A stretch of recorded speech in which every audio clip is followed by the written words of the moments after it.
Black Phone 2 may be one of my favorite horror films of the year, and there's a part of me that likes this movie a little bit better than the first. So let's talk about what makes this movie so good. So in this movie, we once again follow siblings Finney and Gwen, who are played by Mason Thames and Madeleine McGraw. But once Gwen starts having dreams about 3 dead boys at a winter camp, they both travel to that camp to solve the case, only to find themselves confronting the grabber once again. But with that said, as always, before we get started, if you're new here, my name is Aaron and I talk all things movies and TV, but really mostly movies, so if you're into that sort of thing, go ahead and hit that subscribe button, and while you're at it, hit that like button as well. And of course, if you've already seen the movie, let me know your thoughts on it down below in the comments, but without further ado, let's talk about Black Phone 2.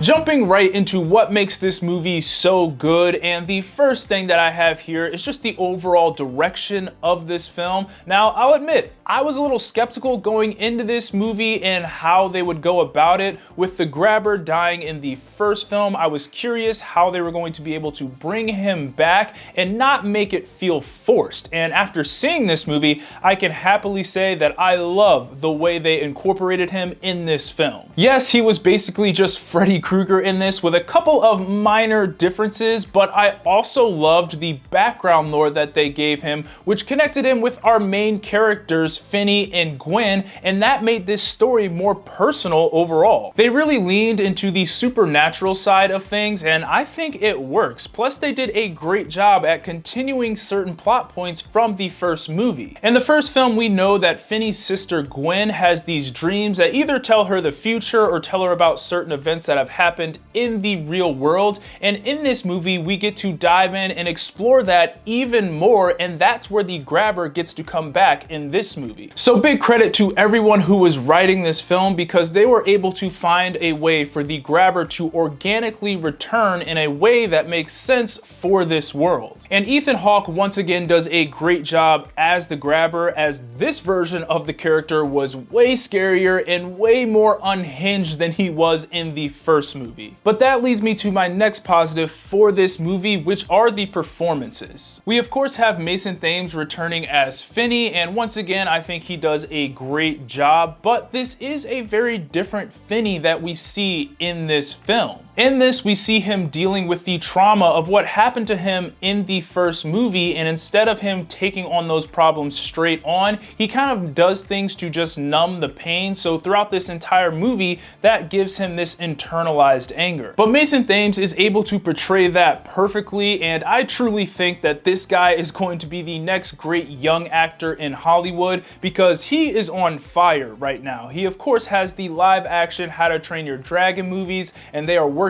on a sequel for that right now, and then he has another movie coming out this year called Regretting You. But he is only 18 right now, so his life really hasn't even started yet, and the nerd in me thinks in about 5 to 6 years, when he's 23, 24 and has grown into his frame and we're getting Batman introduced into the DCU, I think he would make a perfect Dick Grayson. But anyways, back to the movie, because he really wasn't even the main character in this thing. That title belongs to Madeleine McGraw's character, Gwen. This story revolves around her and the dreams that she is having, so she has to carry a bulk of this film, and I think she does a phenomenal job at that, and I do think she had the best performance in the movie. We get to learn more about her character and how her dreams work, and we also get to see her character evolve by the end of this film, which I thought was really cool. And everything I just said about Mason really applies to her too. I think both of them are going to be great actors. And fun fact about Madeleine McGraw, but did you guys know that she played Bonnie in Toy Story 4? I just figured that out like a couple days ago. So even though she's only 16, she's been doing this for a very long time already, and I think she will continue to do this for a very long time in the future. I already mentioned how great Ethan Hawke was, but it really was Mason Thames and Madeleine McGraw who carried this movie. And the final thing I have for the good is the horror. Now, this movie leaned way more into the horror element than the first one did, and overall that made for a scarier movie. Not only was the grabber more terrifying this time out, but it also had a lot more body horror and some very well-timed jump scares. The one thing I really like though is the visual style that they gave all of the dream sequences. They shot all of those scenes on Super 8 film, which made them more grainy and dirtier than the rest of the film, and that in turn made those dream sequences a lot creepier than they already were. As I said before, this movie has more of a supernatural aspect to it, and when it leans into that, that's when I think this horror is at its best. But with that said, let's move on to some of the mixed and negatives I have for this movie. So the only thing I have for the so-so is how we explored some of the themes and traumas with certain characters. I just feel like there were certain things that weren't fleshed out all the way before they found a solution to it, and one of those big things is what they did with Finney in this movie and how his trauma affected his relationship with his sister and their family dynamic overall. We explore it in bits and pieces throughout the movie, but then it's wrapped up in literally one scene with him, his sister, and his dad right before the third act. I wouldn't say it's a stain on this movie, I just wish they explored that aspect of Finney's character a little bit more throughout the movie so it didn't feel like they jammed all of his character development into this one scene. But finally, getting into the bad, and the only thing I have here is that it does take this movie a second to really get going and get into its main plot. The grabber is pretty non-existent through the first half of the film. We spend a lot of time in Gwen's dreams, which are giving you the background knowledge needed for the rest of the movie, along with setting a couple of things up as well. I'm not saying the first half of this movie is bad, but there is a moment before things really kick off where you're wondering, okay, what is the main plot here and where is the grabber at? But outside of that minor issue, once this thing gets going, it's awesome. So for my final thoughts, this movie rocks. It was able to build and expand on what they did in the first film in an organic way. The performances were great from the main cast, and they took the horror to a whole other level in this one compared to the first,